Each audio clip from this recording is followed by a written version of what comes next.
الحمدللہ رب العالمین والعاقبۃ للمتقین والصلاۃ والسلام علی رسول الکریم اما بعد۔ آگے جو بیان ہے وہ باب ہے باب فی النجوم، باب ہے ستاروں کا بیان۔ چاند ستارے آپ نام سنتے ہیں، تو ستاروں کے تعلق سے جنہیں آپ دیکھتے ہیں کیا رہنمائی ملتی ہے؟ وقال قتادہ، چنانچہ یہ باب باندھنے کے بعد امام بخاری الرحمن نے قتادہ کا قول نقل کیا ہے۔ وہ بیان کرتے ہیں وَلَقَدْ زَيَّنَّا السَّمَاءَ الدُّنْيَا بِمَصَابِيحَ، قرآن کے آیت کے تعلق سے جس میں اللہ فرماتا ہے کہ ہم نے آسمان دنیا کو چراغوں سے زینت بخشی ہے۔ آسمان دنیا مطلب دنیا سے جو تمہیں آسمان دکھائی دیتا ہے، پہلا آسمان۔ تو کہہ رہے ہیں آپ رات کے تنہائی میں آپ دیکھیں، بادل نہ ہو، آسمان صاف ہو، تو اس میں جگمگاتے ستارے کتنے خوبصورت لگتے ہیں۔ تو کہیے زینت، زینت کا مطلب ہوتا ہے کہ نیچر کے طور پر جسے آدمی جو چیز دیکھے اور اچھا لگتا ہے۔ آپ کھلے آسمان میں ہوں اور ستارے جگمگا رہے ہیں، کتنا اچھا آسمان لگتا ہے اور گویا نیچر ہے، اچھا لگتا ہے۔ یہی وجہ ہے کہ آدمی جب گھر وغیرہ بناتا تو ایسے سمجھتا ہے کہ ایسے ہمارے گھر میں بھی چمک دمک رہے، بلب لگاتا ہے، ٹیوب لائٹ لگاتا ہے، یہ اس کی پسند ہے۔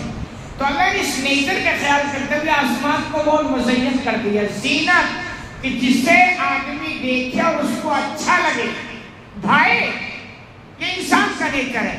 اسی نیچر کا خیال کرتے ہوئے دیکھیں کہ آدمی جب مسجد میں آئے تو زیب و زینت کے ساتھ آئے، یعنی تھوڑے ٹھیک ٹھاک ہو کر کے آئے۔ ایسا نہ ہو کہ جیسے جہاں کا اٹھاؤ کھٹک چلا ہے۔ وضو کا اہتمام کرے، نماز پڑھنے کے لیے وضو شرط ہے تاکہ تھوڑا صاف ستھرا ہو جائے۔ پھر وضو میں آپ دیکھیں گے کہ آدمی اگر کلی کر رہا ہو تو تھوڑا انگلی سے دانت میں ہلا لے تاکہ کوئی اگر کہیں کوئی چیز لگا ہو، ایک دم فریش ہوتا ہے، مائنڈ بالکل ایک دم فری ہو کر کے اللہ کے سامنے کھڑا ہو پھر عبادت کرے، اس کا ہی مزہ آتا ہے۔ یہ زینت، تو مسجدوں میں بھی زینت کا خیال کرنا چاہیے۔ تو کہہ رہے اللہ نے آسمان بنایا، اچھا اللہ، پھر اللہ کا جو یہ کہ ہم نے آسمان دنیا کو زینت بخشی، یعنی یہ تو بتایا کہ ہم نے آسمان بنایا، تو ایسا نہیں کہ آسمان کو ہم نے بنایا اور اس میں ستاروں کو کوئی اور دوسرا لا کر بنا دیا۔ جیسے دنیا میں آدمی ہے، چھت بنائے گا کوئی اور، ماربل لگائے گا کوئی اور ٹیوب لائٹ بتی وغیرہ لگائے گا کوئی اور، یہ سب ایک دوسرے کے محتاج ہیں۔ اللہ کہتا ہم کسی کے محتاج، ایسا نہیں ہے کہ آسمان کو ہم نے بنا دیا، اب اس میں چراغوں کی ضرورت تھی تو کسی اور کو پکڑ کے لایا کہ صاحب میں یہ کام نہیں کر سکتا، آپ یہ کام کرو۔ تو اللہ نے کتنی حکمت کے ساتھ کہ ہم نے اس کو، مطلب یہ کہ ہمارے علاوہ کوئی نہیں ہے۔ پھر کہا چراغ، یعنی مصابیح کے معنی چراغ، ستارے ہیں چونکہ روشنی کا کام کرتے ہیں، ان کو چراغ سے بھی تعبیر کیا گیا ہے۔ تو اس آیت کے تعلق سے ابو قتادہ بیان کرتے ہیں خلق هذه النجوم لثلاث، کہ اللہ نے ستاروں کو تین مقصد کے لیے پیدا کی۔ بڑی جانکاری کی بات ہے، یہ ساری جانکاری جب مسلمانوں کے پاس نہیں ہوتی ہے نا تو پھر مسلمان بھی گمراہیوں کا شکار ہوتا ہے، کیونکہ ستاروں کے تعلق سے بڑی باتیں ہیں، یہ ستارے ایسے، وہ ستارے ایسے، یہ ہمارا بگاڑ بھی سکتے ہیں، وہ فائدہ بھی پہنچا سکتے ہیں، فلاں ستارہ فلاں جگہ پہنچ جائے تو آسمان سے بارش ہوتی ہے، ساری باتیں آدمی سنتا ہے۔ چونکہ یہ جانکاری نہیں ہوتی ہے تو یہ بندہ بھی متاثر ہو جاتا ہے۔ تو وہ بیان کرتے ہیں کہ اللہ نے ستاروں کے کو تین مقصد کے لیے بنایا۔ کیا؟ جعل زینۃ للسماء، پہلا مقصد ہے کہ یہ ستارے آسمان کو زینت بخشتے ہیں، یعنی آسمان میں اللہ نے ستاروں کو بکھیر دیا، آدمی دیکھے تو دیکھتا رہتا ہے۔ کبھی آپ دیکھیں اس منظر کو، رات میں دیکھیں ستارے جگمگا رہے ہوں، کتنا اچھا سما لگتا ہے۔ تو پہلا کام بیان کرتے ہیں کہ آسمان میں ستاروں کو اللہ نے اس لیے بنایا تاکہ آسمان بھی اچھا لگے، دیکھنے والوں کو لبھائے۔ وَنُجُومًا لِلشَّيَاطِينِ، دوسرا فائدہ، ان ستاروں کو اللہ نے اس لیے بنایا تاکہ یہ شیطانوں کے مارنے کا آلہ بن جائے، ہتھیار۔ آپ نے دیکھا ہوگا کبھی آسمان سے کوئی لک گرتا ہوا یہاں تو میں نہیں دیکھتا. بچپن میں ہم لوگوں نے جو دیہات وغیرہ میں رہتے تھے نا کھلی جگہ ہے, چونکہ اب اندر آدمی زیادہ رہتا تو یہ چیز نہیں دیکھتے, وہاں زیادہ دیکھتے.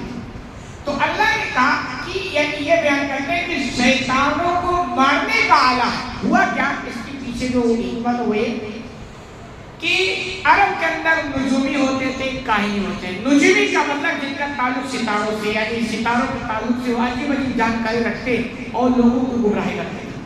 کاہن ہوتے تھے جن کا تعلق شیطانوں سے ہوتا تھا, جنہیں آج کے دور میں آپ جادوگر کے نام سے جان سکتے ہیں. تو ان کا آپس میں تعلق ہوتا تھا. تو ہوتا کیا تھا کہ جب اللہ فرشتوں سے کوئی بات کرتا, کوئی کلام کرتا, یہ شیطان آسمانی دنیا تک جاتے ہیں اور وہاں چپکے سے کوئی بات سنتے تھے. سن کر آنے کے بعد جن کے بعد جس کائن کے پاس ہوتا وہ شیطان آ کر کے ان کو بتا دیتا کہ یہ پلان بنا ہے اور ایسا ایسا ہونے والا ہے. اب یہ کائن یہ ساری باتیں انسانوں کو بتا دے تو لوگ سمجھتے کہ یہ آدمی بہت پہنچا ہوا, یہ برائی کا راستہ ہے. لیکن جب اللہ نے نبی کو بھیجا, نبوت دی, تو اللہ نے اب ان کی بدمعاشی نہیں سنی. اب یہ ہو گیا کہ یہ جیسے وہاں جائیں گے آسمان سے جنہیں ٹوٹ کے ان کو مارتے ہیں, بسا اوقات یہ جل کر خاک ہو جاتے ہیں, بسا اوقات بچ بھی جاتے ہیں, بسا اوقات کو کوئی بات سن بھی لیتی ہے. یہ سارے حالات ہیں. تو دوسرا مقصد کہ ان شیطانوں کو مارنے کا یہ ستارے آلہ ہیں کہ اب اگر یہ بدمعاشی کرتے وہاں آئیں گے یہ ٹوٹ کر ان کو ماریں گے. وَعَلَامَاتٍ يُهْتَدَىٰ بِهَا, اور تیسرا کہ ان کے ذریعہ راستہ معلوم کیا جاتا ہے اور اس میں جو ٹائم کا پتہ بھی لگایا جاتا ہے. ان ستاروں سے ٹائم کا پتہ اور راستہ. اب یہ جو اسپیڈ کے معنی ہو جاتے ہیں تو تین مقصد. ٹائم کا پتہ جو ہم تو بچپن وغیرہ میں جانتے ہیں, دیکھتے ہیں, ہماری والدہ جن کو یاد ہے تو الحمدللہ بڑی تہجد گزارتے ہیں کہ اللہ ان کو جنت الفردوس میں جگہ دے. تو رات کو اٹھتی نا تو ایک ستارہ ہوتا ہے, ہماری زبان اس کو سکوا کہتے ہیں, پتہ نہیں کیا ہوتے ہیں, تو وہ کیا تھوڑا زیادہ چمکدار ہوتا ہے.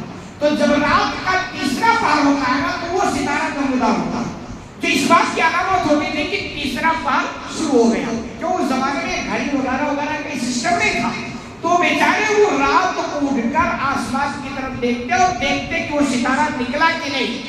اگر نکل جاتا تو سمجھ جاتے کہ تیسرا پہر ہو گیا, اب تہجد کی نماز شروع کی جاتی ہے. تو ہماری والدہ بڑی پابندی کے ساتھ اس کو اٹھتی تھی دیکھنے کے لیے, مجھے یاد ہے.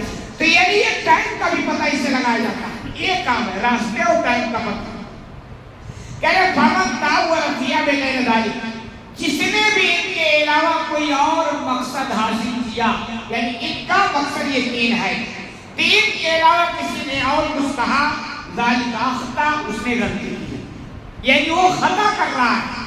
اس کے علاوہ جو بھی بیان کرے گا ستاروں کے تعلق سے وہ غلطی کرے. وَعَدَى نَصِيبَهُ, اور اپنے حصے کو ضائع کر دیا. یعنی یہ کہتے ہیں کہ اپنا وقت ایک ایسی چیز میں لگا دیا ہے جس کا کوئی مقصد ہی نہیں ہے, کوئی نتیجہ نہیں نکلے گا. وَتَكَلَّفَ مَا لَا عِلْمَ لَهُ بِهِ, اور اپنے آپ کو ایسے کام کا مکلف بنا لیا جس کی جانکاری اس کو ہے. تو تین مقصد کے لیے تو یہ جانکاری آپ کو ہونی چاہیے. اس کے علاوہ جو بھی باتیں آسمان کے ستاروں کے تعلق سے کہا جائے ان کے پر نہ توجہ دیں, نہ دھیان دیں, نہ عقیدہ جمائیں. یہ سمجھیں کہ وہ لوگ ہیں جو ایمان والوں کو ایمان لوٹنا چاہتے ہیں, گمراہیاں پھیلانا چاہتے ہیں. ستاروں کا یہ مقصد ہے جو اللہ نے بیان کر کے, اور اس کے علاوہ کوئی مقصد نہیں. اللہ رب العالمین سے دعا کہ العالمین جو نے کہتے ہیں اس میں زیادہ عمل کرنے کی توفیق عطا فرما.